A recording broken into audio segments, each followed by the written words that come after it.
is, Ms. Van. He's online. Are you on? Okay. Van, you there? Yes, I am. Perfect. All right. We'll start the work session for the April 26, 2022. Morrow City Council. Got some items here. We've got the minutes for April 12th, regular session, and the work session. Any comments on those?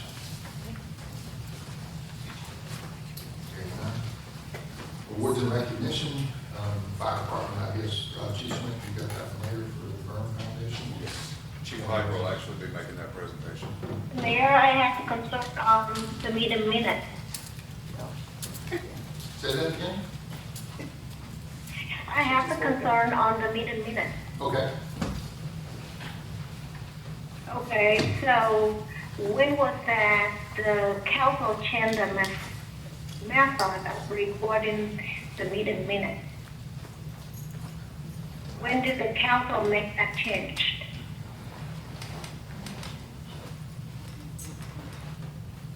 Say that again, man. When did the council make the decision changing the method of recording the meeting minute?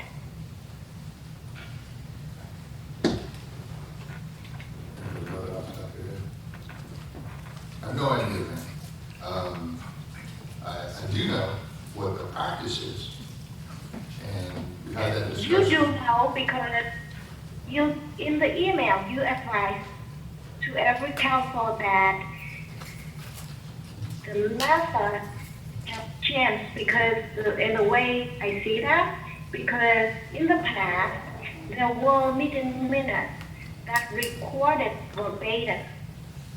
And then, in the past 2 years, we also have the remark follow the vote recorded in the meeting minutes.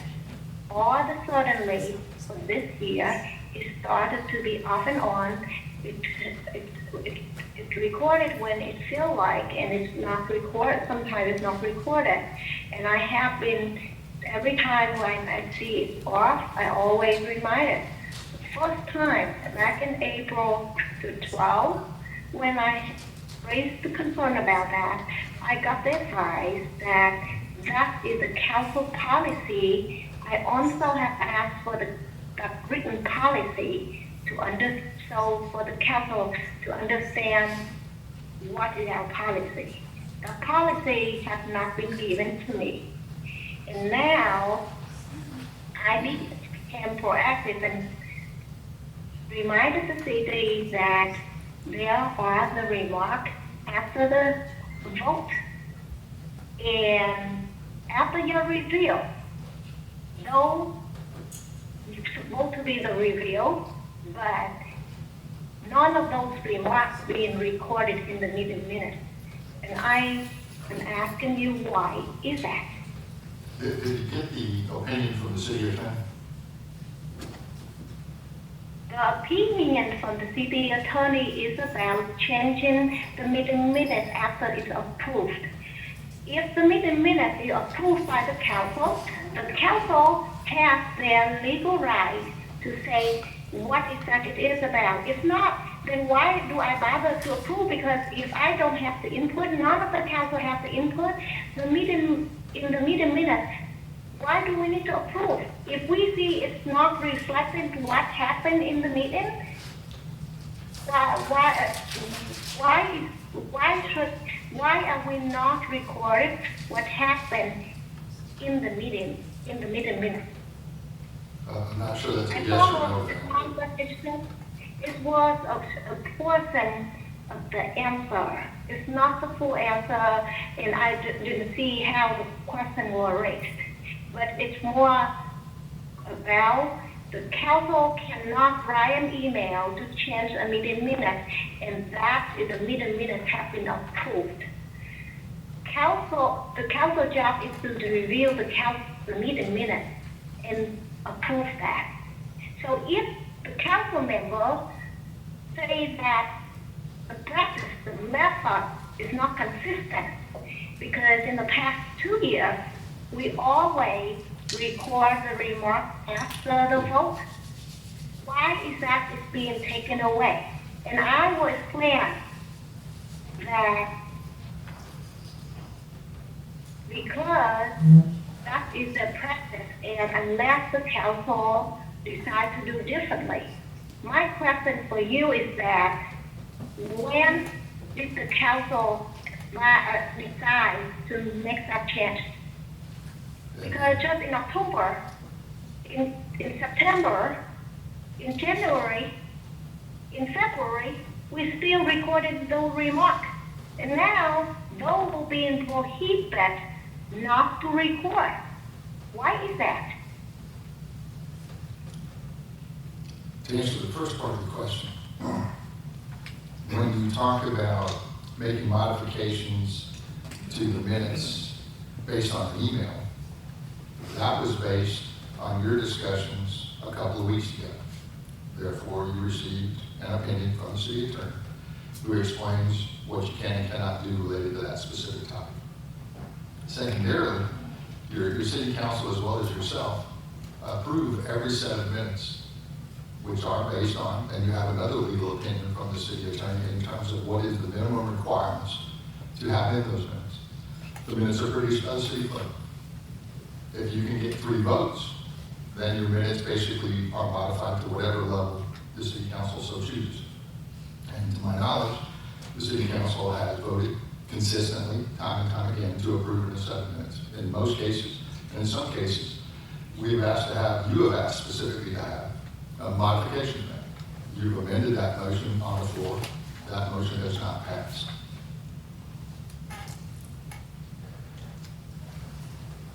So you have legal opinions You from were the city saying attorney. that you review the meeting minutes before it comes to the council reviewing, or you control how the meeting minutes is recorded? I don't control how the minutes are decided. The city clerk basically produces a set of minutes. Is the city Is that clerk so? there? Yes, she is. May I ask, is the city clerk there? Yes. Makia, we to understand why did you decide the remarks following the meeting minutes is not recorded all of a sudden? May I chime in? May I chime in? Go ahead. Last meeting, you personally admitted that you controlling the meeting minute before it come out. You asked me if I reviewed the No, minutes no, no, before no. they come out. That is why meeting minute need to record exactly what happened. They do. No, they don't. Okay? See, this is why it's not about me, it's about any single one of us. Meeting minute all about recording what exactly happened in the meeting. For 10 years later, 20 years later, something, people come back and check it, it's there. It's an official document that we can review. YouTube channel is not an official document to that. Okay? And you last time, if you go in there to your, what you answered last time, you said the meeting before that, you said you forgot to press the approve to the meeting minutes, so it couldn't go through. That's why I have a printing. And you said it yourself last time. My point is, why are we fighting over the meeting minute recording method? Let it happen, whatever it come out, like the way it happened. Record exactly what had happened. Why do we try to hide? Why we pick and choose what to show in the meeting minute and what not? Why we keep fighting about it? I mean, why we try to hide it? No one's trying to hide anything. So why do you have to control it? You're not controlling. You go listen to yourself last minute. Every council member up here No. has a legal opinion from the city attorney telling us what the requirements are by state law. Just that simple. We're gonna register who's here. We're gonna register a motion that is made for some type of approval or denial. And we're gonna basically register who voted for what. That's your requirements. At any time, if you want to amend something, which several members have done in the past, you have to have an approval from your city council to pass the minutes. It requires 3 votes to pass the minutes. Mr. Mayor, let me clarify this, okay? It's only need the vote if the meeting already been public, the draft is public. I'm talking about, I will have been trying to work with the city to make sure the remark is recorded in the minutes. Are you able to see the screen that I'm sharing now? Are you able to see my screen now on the computer over there? This is how the meeting minutes were recorded back on September 28th. And it is was have so much detail. On this day, it became more detailed. On this day, it became verbatim. What is a consistent? What is a method that the council to record the meeting minutes when the method is randomly changed and the council have no clue what is that, why, what the driven factor for the method to change. And I got that guide from you that the method doesn't change, and that was an excellent point. The method of recording the meeting minutes should not change. However, if you see what you see, looking at what you look at right now, it is verbatim. We do not use verbatim minutes. You're well aware of that. And why is that? Suddenly, all the remarks are not allowed to put on the meeting minutes. Was that you decided that, or was that the city clerk decided to do so? We do not do verbatim minutes. They're not required by law. I'm not asking you that. And I'm we're on asking video, so I mean, somebody could watch the meeting itself. Which we didn't used to be, by the way, but we are now.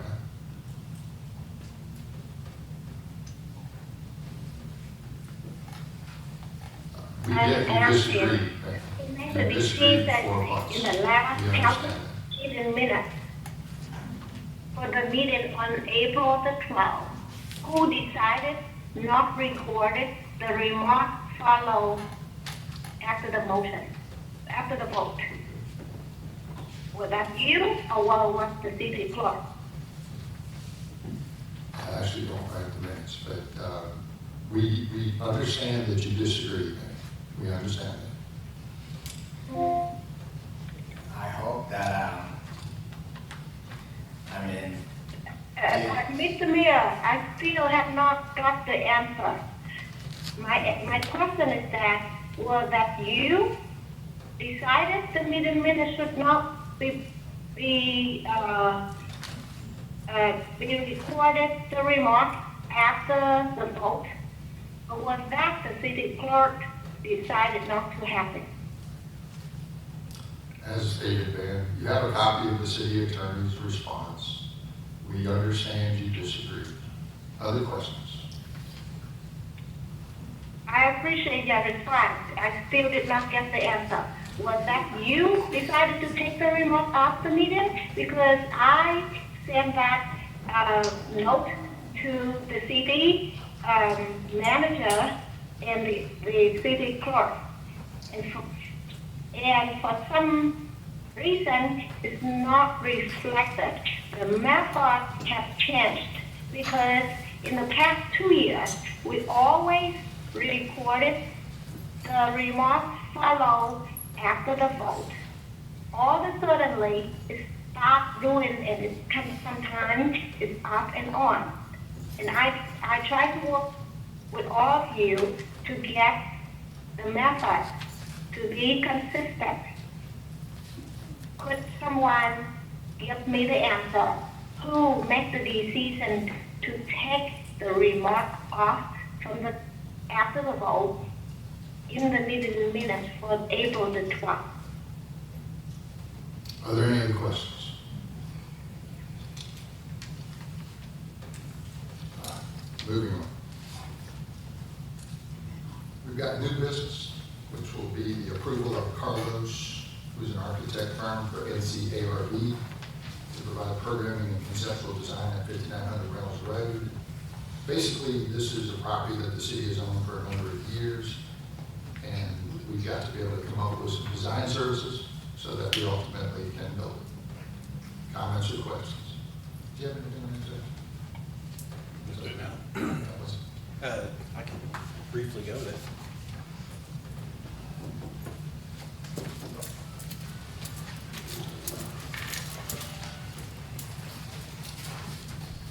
Carlos has done some work for us before. He's a certified architect and designer who works with independently and also with another company. But this is a 3D rendering service that we're trying to get rolling from the 2014 SPLOST out of 59 Reynolds Road to come up with some conceptual design.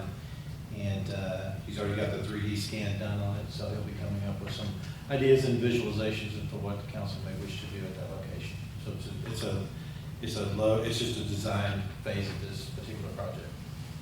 Questions?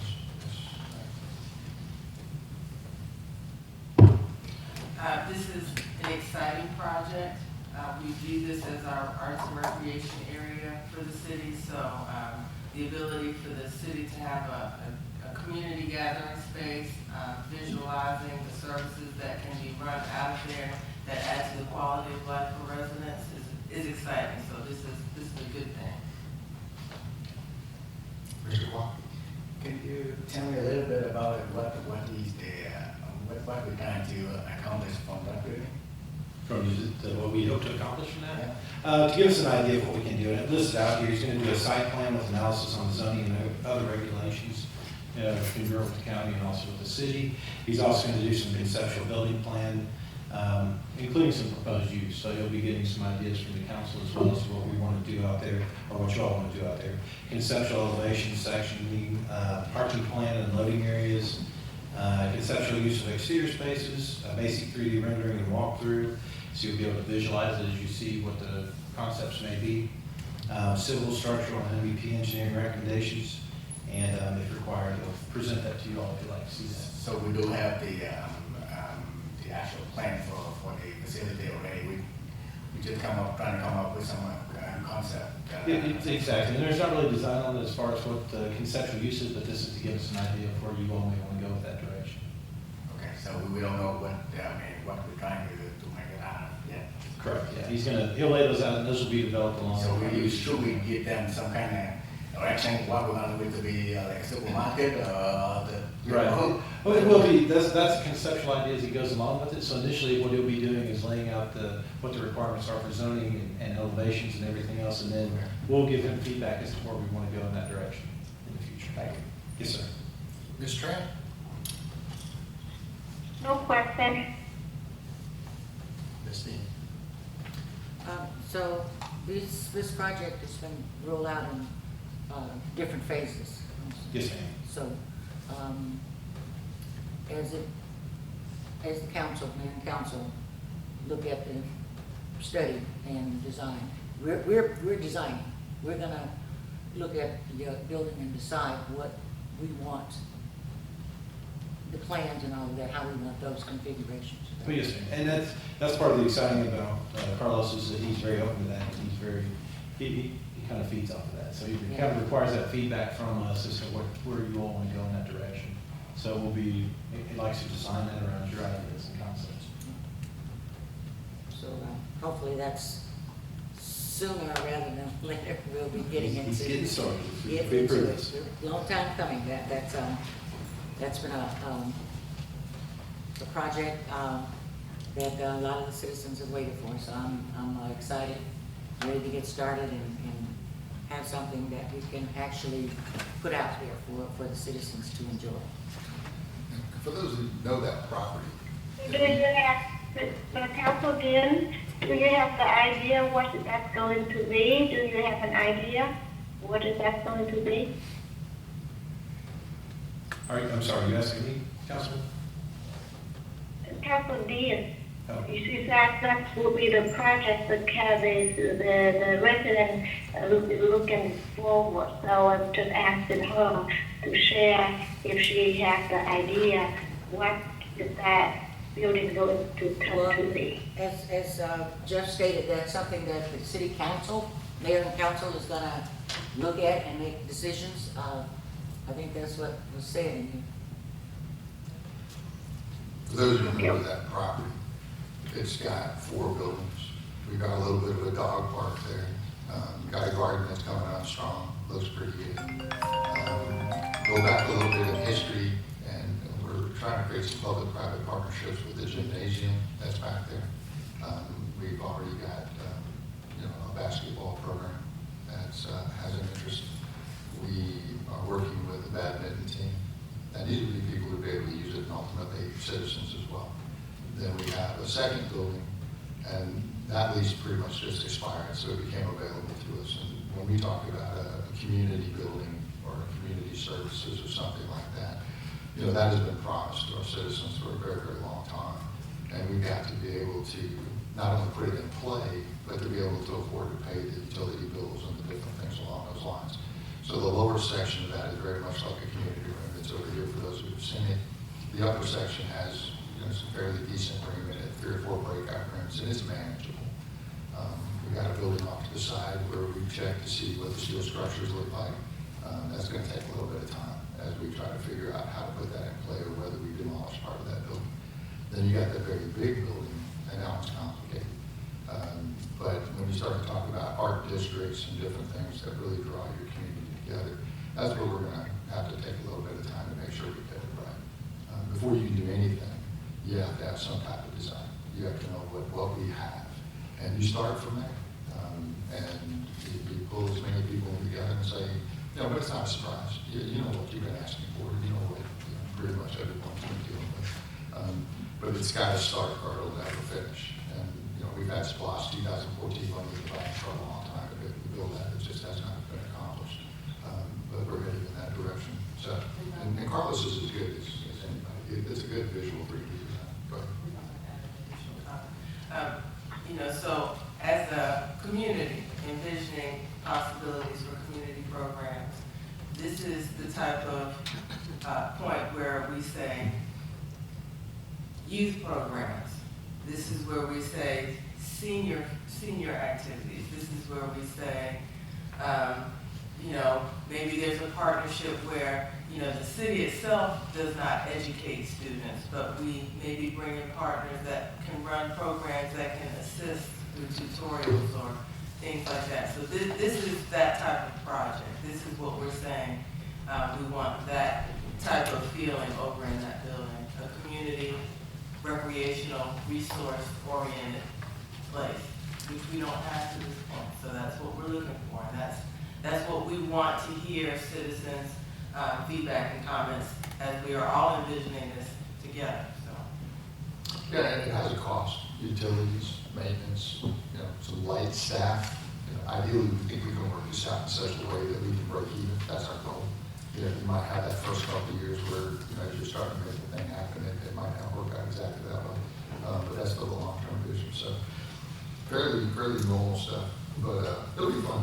It should be very entertaining in terms of what we have. The grant from the fire department, what you got, Steve? I still have a question on this subject.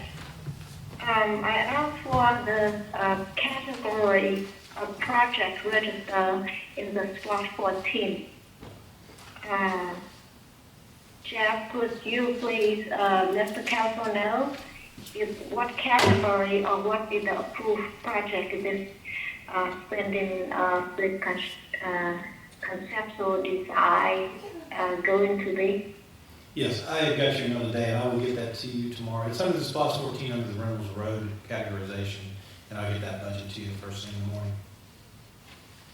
Well, in the future, please do the council a favor to get the category go along with the slot when we're spending that, so we could better govern that budget. Sure, and I believe it's under the category of Reynolds Road property, is what I was following here, but I'll get that to you first thing in the morning. Okay, and also, could you get the city attorney draft a resolution for me to have the remark follow after the vote recorded in the meeting minutes? I'm gonna deny that request until it's been approved by the city council. Mayor, you cannot do that because you cannot interfere with my primary governance duty defined by the chapter, section 221B. Any council member can introduce an ordinance or a resolution. The decision of the council and the body will be made on the floor. Other comments? Want to do the grant section, Chief? Sure. Oh, Becca, I'm looking forward for that city attorney advice. Thank you. Good evening, Mayor and Council. This is a annual grant that we've been getting for the last several years from the Georgia Farm Commission. It's based on the number of ambulances we have, which is 3. And it's 100% grant. There's no match from the city, and it's the amount is $3,593.64. I just need your vote of approval so we can accept the funds. And we'll just buy EMS supplies and equipment with it. Comments? Ms. Renee? No comments? Mr. Clark? No comment. Which one? Ms. Tran? Good job, Sheriff. Thank you. Thank you. And Ms. Dean? No comment. Thank you. And let's see what else we have.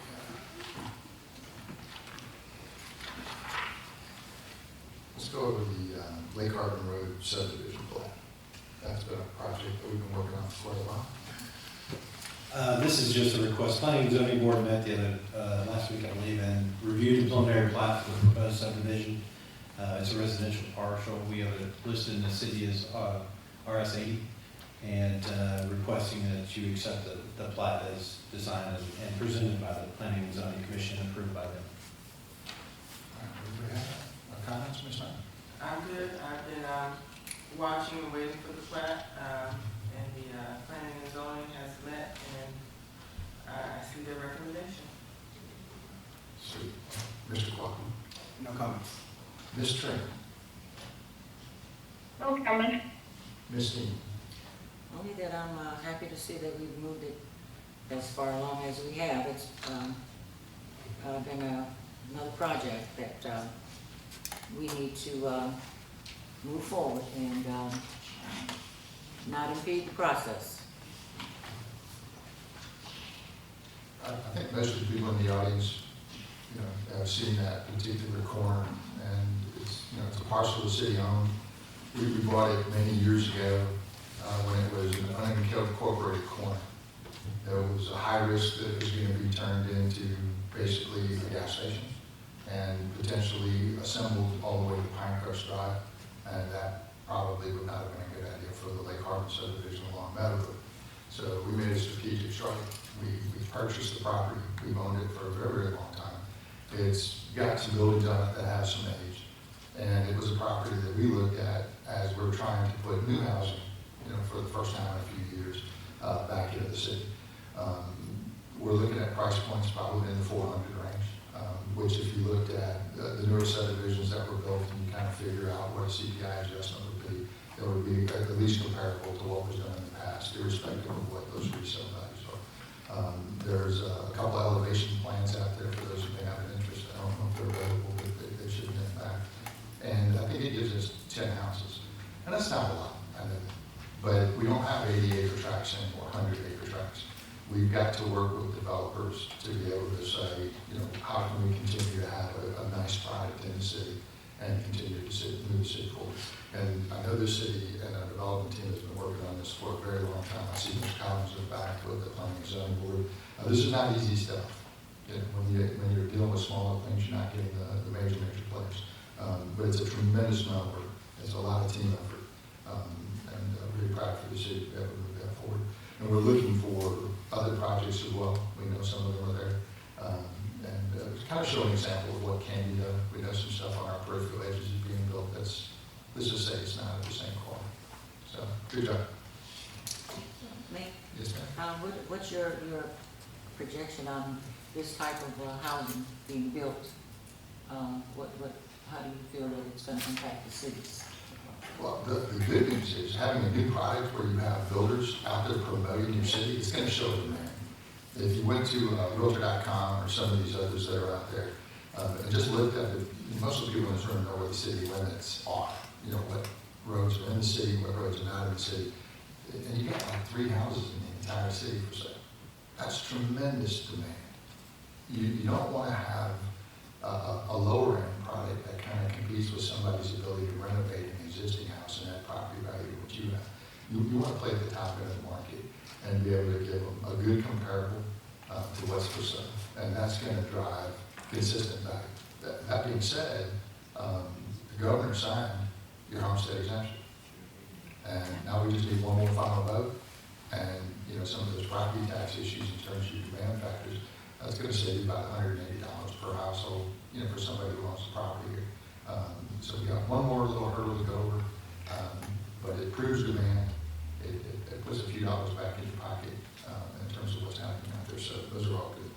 And there will be at some point around South End Mall some higher end densities, right? You're going to have to go up. That property's way too expensive. You're talking $1 million corners and things like that. You're going to have something about it.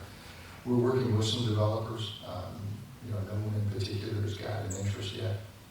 They have some opinions, and they're pretty strong opinions, and we got some work to do before somebody's going to invest $20 to $40 million in a project. We've got to keep taking those projects we do have and moving forward and start getting them under construction.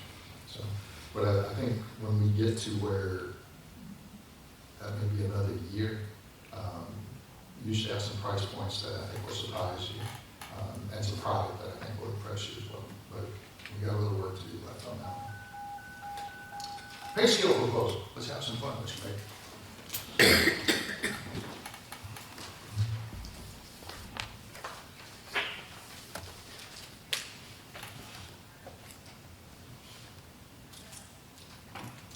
Long as it's set up.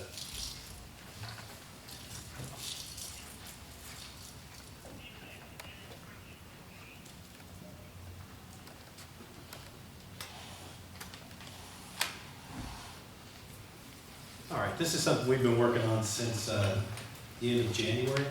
So I'm trying to find something that fits our budget as well as kind of compensates our employees.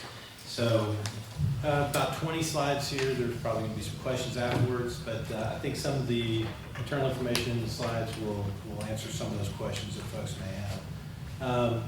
Purpose of a salary and wage plan basically is to have a scientific, rational, and balanced salary structure. It's a critical step in our budget planning, which is why I'm doing this evening to see what we can. It's critical as we move forward on the budget that we have this number so that we can pass along to our department heads as well as in our general budget.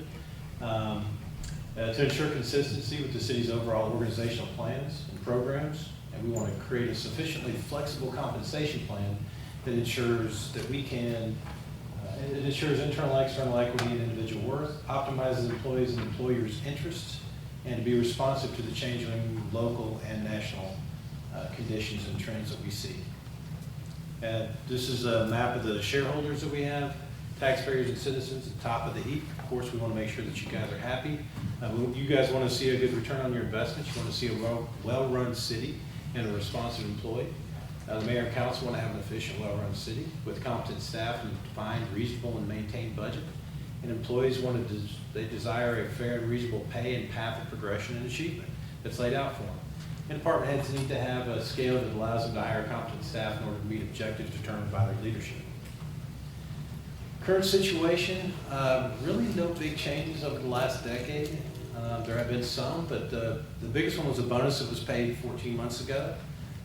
It didn't really address or change the pay scale relative to the starting pay or the top-out pay. The main complaint from department heads currently and consistently is the starting pay for their staff. So in order to kind of focus in on that and address these issues, we looked at some of these solutions, hopefully, that you'll see. Basically, when you look at the bonus, it was a non-tax bonus given out to non-public safety at $2,500, to public safety at $5,000. The pay grade changed 0, but you see the average increase there kind of figured in on the average salary. So not a great estimation, but you can see kind of on average what that affected those different people in those categories. So the why and what drives our decisions as we look at this, the objectives of the salary plan is for our organizational objectives. We'll go over 3 different objectives, but the organizational objectives, the compensation plan should be duly aligned with the city's needs, should be flexible enough for us to be able to modify it in response to change. And we talk about that if we have dire economic situations, we have to have a little drawback. If we have a great season, and we have some extra to give out to other employees. So accordingly, it should be able to enable the city to have the quality and quantity of the staff it needs, retain and reward quality employees, maintain equity and fairness in compensation, and for similar jobs for similar people. Achieve flexibility and accommodate changes, make the plan cost effective and budget permissible. It's a big thing, we gotta make sure that we can afford it. To ensure no employee working for the city of Morrow makes less than $15 an hour. I think that's a reasonable assumption. Of course, with our $15 an hour cutoff, we also have to figure in the other compensation as far as vacation and other things of that nature, but those are some of the objectives. And then we break out the objectives into 2 other categories with individual and collective objectives. So the individual objectives would be to ensure a fair compensation plan, to provide compensation according to the employee's worth, to avoid the appearance of favoritism, enhance morale and motivation. Collectively, we want the compensation with consideration of normal inflation. We want to be able to pay the employees, and obviously everything's gone up. Gas costs, the same for everybody in our city. Comparable pay for similar sized cities and organizations. That's how we have to look at that to kind of gauge where we are and where we need to go. And a potential for increased compensation reflecting increased revenue and growth for the city, which could be categorized under the pay for performance. If we increase and do well as employees, I think the city's going to increase and do well, and therefore that increase and do well should be passed along to our employees. Desired success, the desired results of a successful plan, employee reward, and that's an annual merit-based plan of compensation, something that they know and understand is consistent and static. So the suggested salary plan is a secondary implementation process. It's under development right now, but it's critical and necessary for this to succeed. We can do a flash in the deal, a raise, but we want this to be a consistent deal that we do every year that everybody knows what to expect, and that's a standardized performance evaluation, so across the board. The performance evaluation will be the basis for the pay for performance compensation structure going forward. It's going to provide us with an annual merit-based increase based on the city's revenue balance sheet and a recognized value of the individual employee. And that recognized value will come from their department heads and supervisors. So the what? These are the proposed solutions. The basis of this recommendation is at the end of January, I gave the mayor and council wrote a large book from the Department of Community Affairs. That's an organization that has done this for years and years. The DCA conducts these surveys annually, and they're based on voluntarily submitted data from cities and counties throughout the state of Georgia. That data is extrapolated, and it's banded by population size and categorized by job description. The purpose is to compare salaries by similar sized cities which have similar tax base, revenue streams, calls for service, resources, needs, allocation, department sizes, etc. So it kind of gives you a banding of where we should be as opposed to where we are. The city of Morrow has utilized the state, provided valuable comparative data and decision making for decades. Literally, almost all the ones that I've known and been involved in have used that data. And the data and research provided is often referenced by the Georgia Municipal Association, which is another guide that we use quite frequently. I pulled this out. This is a January 2022 municipal workforce survey from the Carl Vinson Institute out of UGA. And basically they came to the conclusion that regardless of the municipality size, most respondents shared that they cannot pay what applicants demand. That should be no shock for us. But the reason is the average starting and maximum wages for all full-time employees, and this goes back to the one I gave to the council mayor back in January, is that 2021 Georgia Department of Community Affairs Local Government Survey showed that large municipalities had an average start grade of 49 and a cap out at 71, medium 37, cap out at 51, and small start at 27 and max out at 37. The way they banned us, we would probably be in a small municipal comparison. On average, the municipalities that they did had an average of 69 full-time employees, 10 part-time, and 7 seasonal. And it admits in the study that the pay is the least competitive part of the total reward package in municipal governments. Other municipal benefits are typically more competitive, and we're able to do that because we're the government, we do those type of things. Those three specifically in order are the health benefits, the leave and vacation benefits, and the retirement benefits, which we'll just go over briefly. This is a healthcare premium. It's a considerable benefit. I think anybody out there who's had to pay healthcare can see this. This is broken down by employee, employees plus spouse, employee plus children, and family coverage. The third category over shows what the employee pays every 2 weeks. The second category shows what they pay monthly for their contribution in whichever plan they're participating in. And then you see the monthly city contributions highlighted in bolded. The percent paid by the cities on the far right side there, and that's a pretty good benefit as far as what my experience has been out in the private sector and in other public sectors. When we look at that, that's a good benefit. That's nice. We want to keep that there.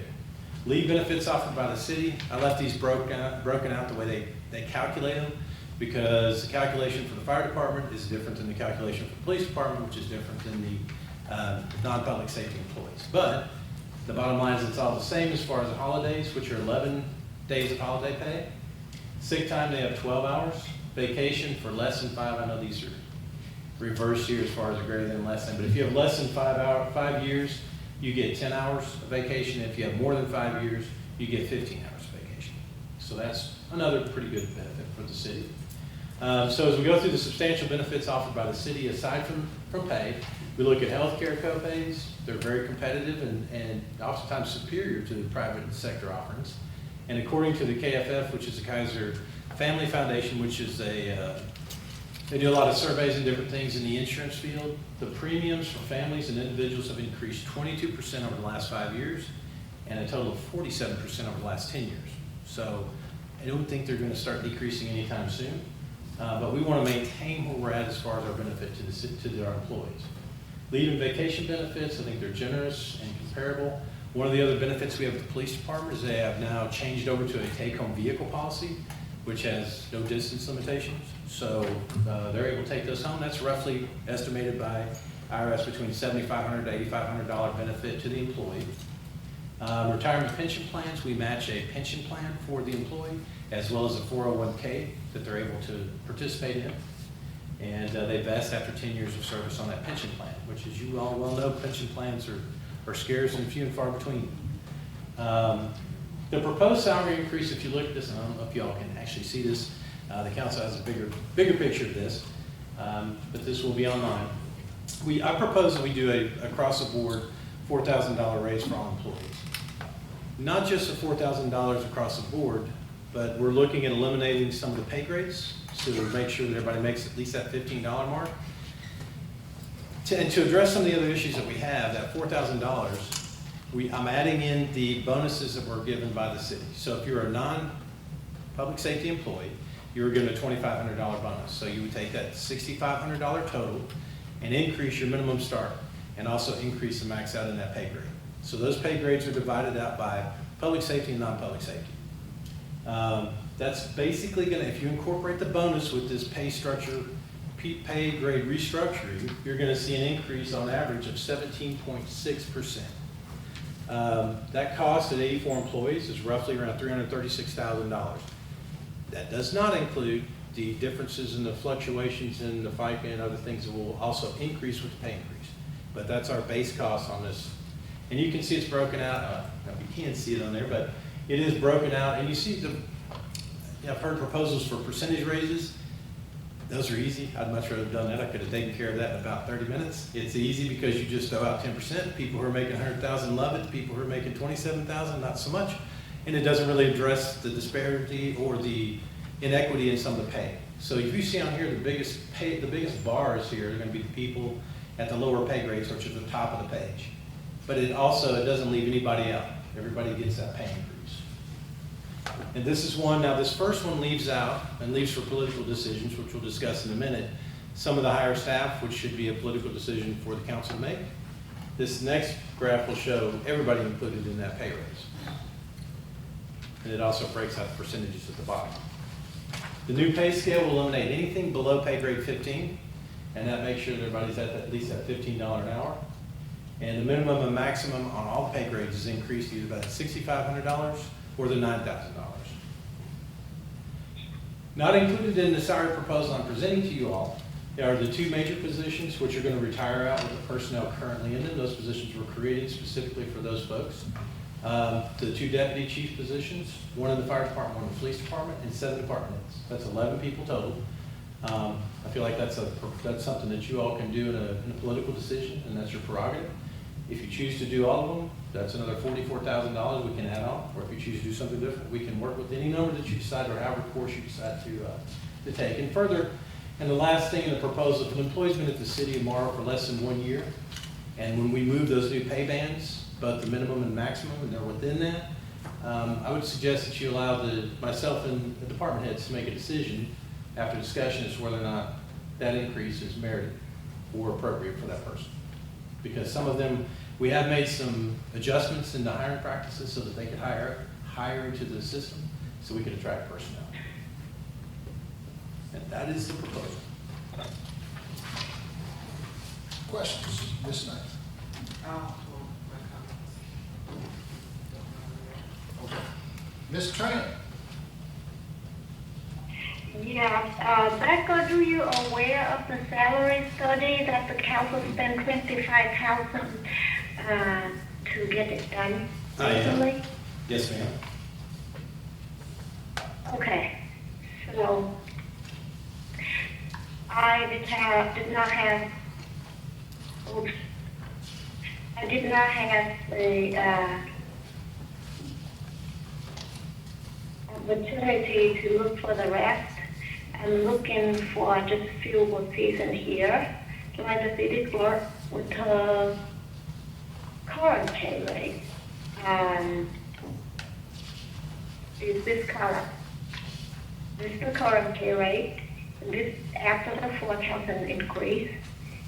Compared with the salary study, is still way under the minimum for those positions. And I wish I have the information for the rest of police department, fire department, and public works. But I asked for a few of those information, and I did not get the information to show. So what I'm saying is that I appreciate your suggestion. My thinking is that we could have do more because those numbers here reflect that after we make the adjustment. We still, to compare with what salary studies show, we not even make to the minimal, the starting point for those positions. I'm asking the council member if any of you see the need of we take the time and revise and look at the what the salary study result and try to see if we can bring the employee pay up to date per the survey.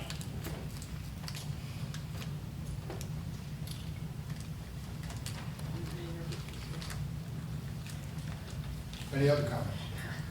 Mr. Paul? I like it. I wish to include those guys that are going out the door, getting retired soon. Yes, sir. They've been with us, some with the city for a long time, so I think they deserve. And I have actually, I figured the question would be, can we afford this? So I do have more on my slide. You guys want to see the rest of how we can hopefully afford this. Because it would be great to do, everybody wants to get higher pay for everybody. There are limitations that we have, and I think that that's why the flexibility is built into the salary plan, where we can budgetarily adjust to whatever comes up. And these are some, it's what, I hate to say it's with trepidation to say that I recommend this plan, but it is because you have a lot of unknowns. And part of what we do is when we look at this general fund, we did a lot of quantum trends, we did nominative trends, we looked at a bunch of different things as far as where we were coming out on the revenue side. So we wanted to do our homework on this to make sure the important thing is we could give whatever raise we want. If we can't afford it, that doesn't do much good because income cutbacks and everything else. So the first step on this is to kind of get us on parity where we need to be and give us a path to move forward through the merit-based pay increases. So this is the best estimate projections we can come up with, and you're going to see the actual 2019, 2020, 2021, 2022 forecast and a 2023 forecast. You're going to see a decline there for the first one in 2019, 15.2 million. You've got 13.2 in 2020. Those would be COVID years. 2021, we come out with 15.9. And the forecast we have right now, and this is conservative, is what we're looking at, but it also is based on, I think we have to come into comprehension with that, is where we're looking at inflationary spending, and we're also looking at people getting out of the COVID restrictions. So we're going back to hotels. You see the hotel motel tax there, HM tax, that's an increase. You see the general fund is going up. When you look at the forecast for 2023, you're going to see a declination in a couple of these, and one of the major declination actually is going to be in your first category there with the general fund.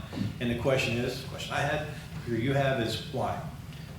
One of the main indicators of the general fund is some of our revenue sources that we have in the city, which are, I'm going to show you this is a municipal citation court. This is one of the biggest predictors of where we end up on our general fund. This isn't where we're sitting here going, hey, write more tickets, but this is an indicator of a performance matrix, and this does not include their camera systems that are set up. But the concern here, and this is where I believe is correctable, this is something that I think can come up. You see the nominative projection there on the yellow line, and then we see a 2-period moving average in the highlighted pink line. Those are moving up, and you will see on the end there in 2021, the green lines are the budgeted lines, and the red lines are the revenue lines. That's coming up, but you see the downward trend that we're looking at for forecasting. The concern there is, of course, we need to have more activity. Consistency would be great. You see one year we peak out of 4.2 million, and then one year we're below 1 million. Consistency is a key on this. So this is one of the indicators of how the general fund can balance out on this, and why I'm sure after discussion with the police department that they're in on this, and they want to make sure that they're doing what needs to be done, and this will balance out for us.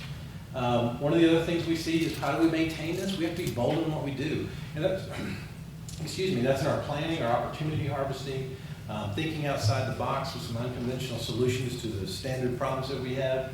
You're going to see some of that coming up because we know that there's some sucks on our balance, on our balance on our budgets, because it sucks the life out of your budget. So how do we address those things? How do we get around them or come up with something to address them better? Being aggressive in economic development, code enforcement, public safety, and beautification of the city. Hopefully you're seeing some of that now with the Public Works Department getting out there and doing what they do. Accountability, and that's employee productivity and performance delivery to our citizens and our businesses. We need to be accountable to you all. Cooperative inclusiveness, and that's being in partnership with federal and state governments, other county agencies, other cities, the school board, whatever we have to do to drive forward the economic motor in this city. And a comprehensive plan which is coming up for renewal, or an update on it anyway. But that comprehensive plan understands that no individual department or department is an island. We all are together. Everything's like being on a football team or a basketball team. Everything you do affects something else and someone else in the city, including our citizens and other departments. Inertia is not going to provide us the growth that we need to maintain this. And this is where the trepidation comes in, just to be quite honest with everybody. There's a massive amount of volatility in our economy right now. The markets are swinging up and down, mostly down today and last week. But as you see those things and we see the increasing inflation that's seemingly out of control, the counters to that are to raise interest rates. That has the question, and the buzzword of recession is coming out as we speak. So there are a lot of things that could change dramatically in a very short period of time. We just talked about the Meadowbrook property. Is that going to be affected by higher interest rates? I dare say yes, as they build those houses and the saleability of those houses. So the question is, are we willing to invest in our employees now and also have the trust that they're going to rise to the challenge of rejuvenating the city of Morrow, making us the next destination for enterprise, for entertainment, for industry, and for living? And I think we should, and I think they will, and I think they'll deliver on that promise. So that's my recommendation, is to move forward with the salary plan that I've submitted to you today. Other questions, Clark? No, I wish mayor and council could sit there, but I'm just wishing for that, including those people going out the door, those people that retired this year, get the same percentage or whatever. Sure. And we can, whatever y'all wish to do on that. Ms. Dean? I agree.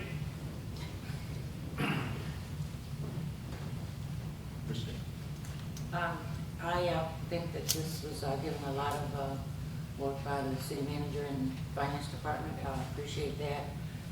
We want to be mindful, as you said, about the economy.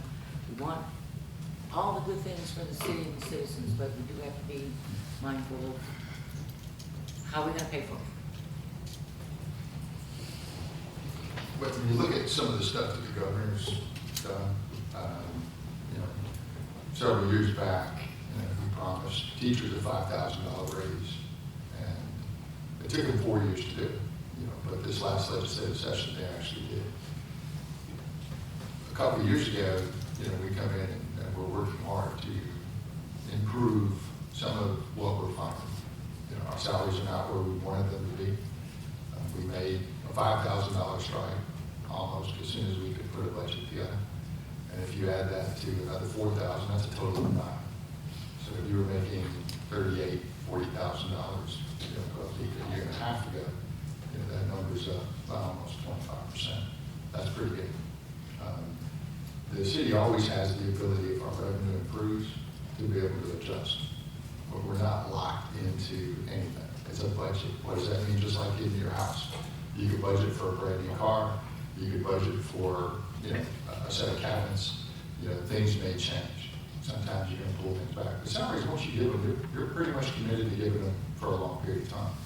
But let's also remember, you know, we had a public works department that, you know, is shy of a few things. Some trucks, some people, a budget.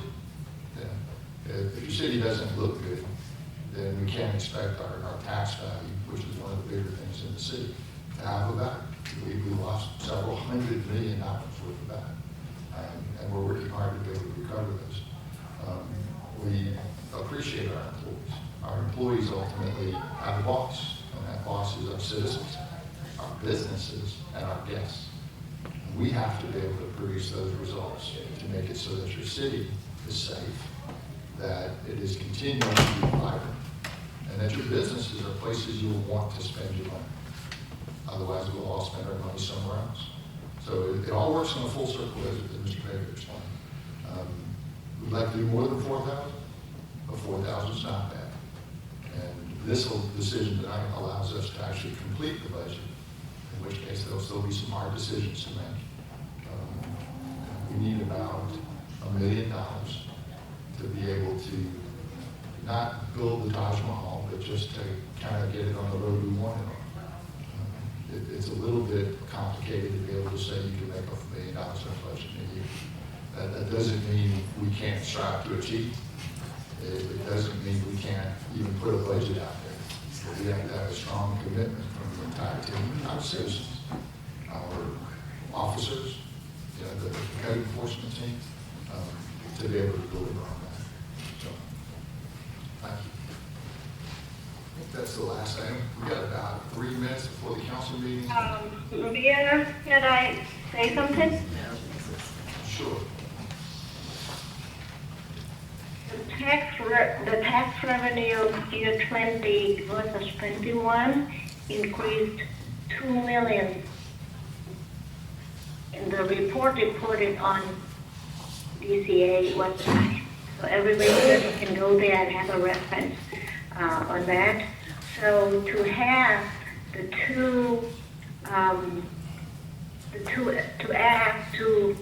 give the 2 employees who are going to retire the same support like we do with the rest, and they're not good.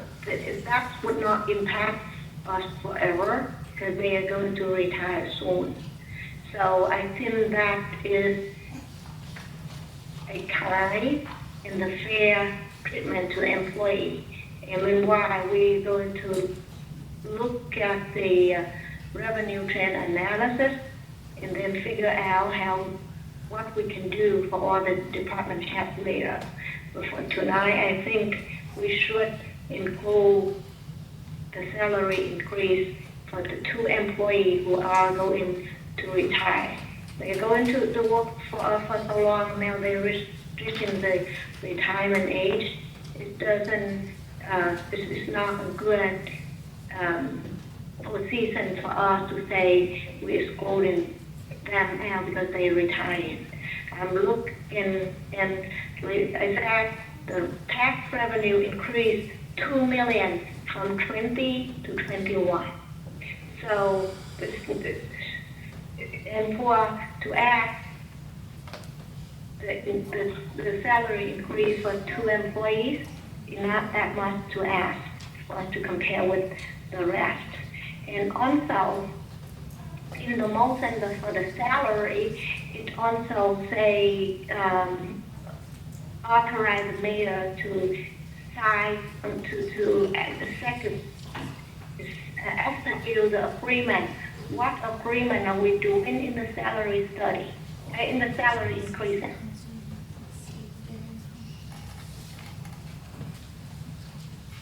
There would be no agreement with that. In the motion, it say, let's see, one second. That's just an error. Right. That's not a motion. Yeah, so when we call for the motion, we're not calling for authorizing the mayor to execute the agreement on the salary increase. And do we need to make a motion to fix that? Because in the minutes is public to public, so we beginning of the regular meeting, we will have to ask that removal of that verbiage in the motion.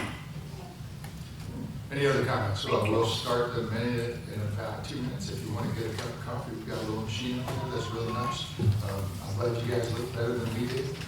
And I see some young ones in the audience, and this I think will be very entertaining.